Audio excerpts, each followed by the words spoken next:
एक माँ अपने बच्चे को डंडे से मार मार कर समझा रही थी क्योंकि वह अपने से 7 साल बड़ी लड़की से प्यार करता था और उससे शादी करने के लिए कहता है, जिसका नाम मुन्नी था। माँ के काफी समझाने के बाद भी लड़का नहीं मानता। वह कहता है, मैं 7 जन्मों तक मुन्नी से ही प्यार करता रहूंगा। ये सुनकर उसकी माँ काफी गुस्से में उसका मुंडन करवा कर उसे जनेऊ पहनवा देती है और उसके सामने ही मुन्नी की शादी किसी और से करवा देती है, जिस वजह से लड़का काफी गुस्सा था। एक दिन वह अपनी बहन को लेकर गाँव के एक जंगल में जाता है, जहाँ का नाम सुनकर उसकी बहन डरने लगती है, पर लड़का कहता है, डर मत, मैं तेरे साथ हूँ। ये कहकर वह उसे एक बड़े से पेड़ के पास लेकर जाता है, जहाँ वह मुन्नी को पाने के लिए काला जादू करने लगता है और लड़का अपनी बहन को वहीं पर बैठने को बोलकर जंगल में चला जाता है। वहाँ से लौटने के बाद लड़का अपनी बहन को मारने की कोशिश करता है ताकि वह उसकी बलि दे सके, लेकिन उसकी बहन खुद को बचाने के लिए अपने भाई को धक्का दे देती है, जिससे उस लड़के का सर पेड़ के नीचे रखे मूर्ति से टकरा कर फट जाता है। तभी उन्हें ढूंढते ढूंढते उसके घर वाले भी वहाँ पर आ जाते हैं और लड़का मुन्नी को पुकारते पुकारते अपना दम तोड़ देता है, जो एक बहुत बड़ा ब्रह्म राक्षस बनता है। लड़के के मर जाने के बाद उसका अंतिम संस्कार करके उसके शव की राख को उस पेड़ के नीचे दफना देते हैं। फिर उस पेड़ के चारों तरफ मंत्रों को पढ़कर सफेद धागा बांध देते हैं। ये देखकर लड़के की माँ पूछती है, ऐसा क्यों कर रहे हो? तभी एक आदमी कहता है, ऐसा नहीं करेंगे तो अनर्थ हो जाएगा, क्योंकि तेरा लड़का अपने मुंडन के 10 दिन पूरे होने के पहले ही मर गया। अगर वह जाग गया तो ब्रह्मा राक्षस बनेगा। इसके बाद कहानी कुछ साल आगे जाती है, जहाँ बिट्टू नाम का एक डरपोक लड़का था जो हर छोटी छोटी चीजों से डर जाता था। वह अपनी माँ के साथ ही अपने पार्लर में काम करता था। एक दिन जब बिट्टू अपने पार्लर जाने के लिए गाड़ी निकाल रहा था, तभी उसे उस जंगल का विजन आने लगता है, जिससे वह बहुत डर जाता है। अगले दिन रात को बिट्टू अपनी फ्रेंड बेला के साथ क्लब में होता है। तभी बेला को एक गोरा शादी के लिए प्रपोज करता है। बेला भी उसे एक्सेप्ट कर लेती है। ये देखकर बिट्टू का दिल टूट जाता है, क्योंकि वह बेला को मन ही मन प्यार करता था। तभी उसे फिर से उसी जंगल का विजन आने लगता है, जिसमें कोई उसे अपने पास बुला रहा था। अगले दिन बिट्टू अपनी माँ और दादी के साथ अपने गाँव जाता है, जहाँ उसकी बहन की शादी थी।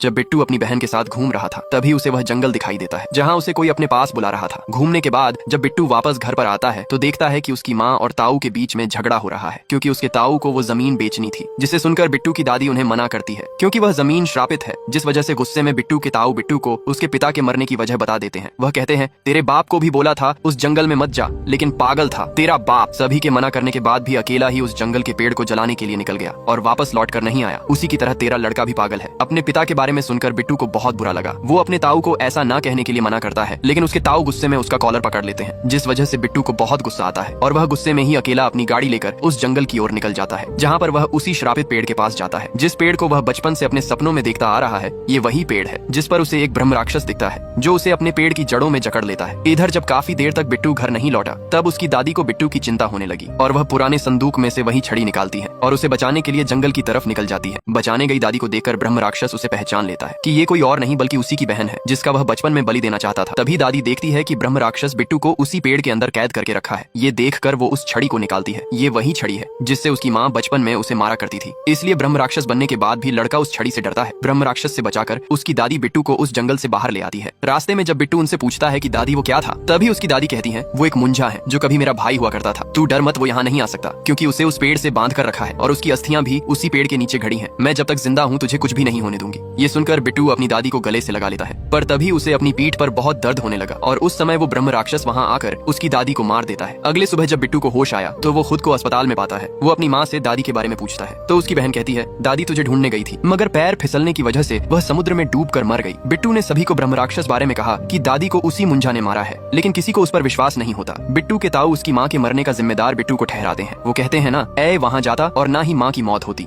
जिससे नाराज होकर बिट्टू की माँ उसे लेकर शहर जाने लगती है। जब बिट्टू अपनी माँ के साथ शहर जा रहा था, तभी उसके पीठ में बहुत तेज दर्द होने लगता है, जहाँ उसके साथ ब्रह्म राक्षस भी आ जाता है, जिसे देखकर बिट्टू बहुत ज्यादा डर गया। लेकिन ब्रह्म राक्षस उसे आवाज करने से मना करता है और बार बार मुन्नी का नाम ले रहा था। अगले दिन जब बिट्टू अपनी माँ के साथ शहर पहुंचता है, तब उसे अपनी दादी की बहुत याद आती है, जिससे वह खाना न खाकर सोने के लिए चला जाता है। तभी फिर से वहाँ पर ब्रह्म राक्षस आ जाता है और उसे मुन्नी को ढूंढने के लिए कहता है, जिससे डर कर बिट्टू वहाँ से भागने लगता है और खुद को एक कमरे में बंद कर लेता है। उसके बाद ब्रह्म राक्षस बाहर टहल रही बिट्टू की माँ के ऊपर लाइट गिराकर उन्हें मारने की धमकी देता है। उसके बाद ब्रह्म राक्षस बिट्टू की पीठ पर बैठकर मुन्नी को ढूंढने के लिए जाता है। पूरी रात ढूंढने के बाद बिट्टू वापस घर आ जाता है। जब उसकी माँ गेट खोलती है तो बिट्टू को गेट के बाहर सोया हुआ पाती है, जिसे देखकर बिट्टू की माँ काफी परेशान होती है। नहा धोकर जब बिट्टू अपनी माँ के साथ पार्लर में काम कर रहा था कि तभी उसे आईने में ब्रह्म राक्षस दिखाई देता है, जो एक बच्चे को उठा लेता है। बिट्टू भागकर उसे बचाने के लिए जाता है। तब ब्रह्म राक्षस उसे कहता है, मुन्नी को ढूंढो नहीं तो इसे मार दूंगा।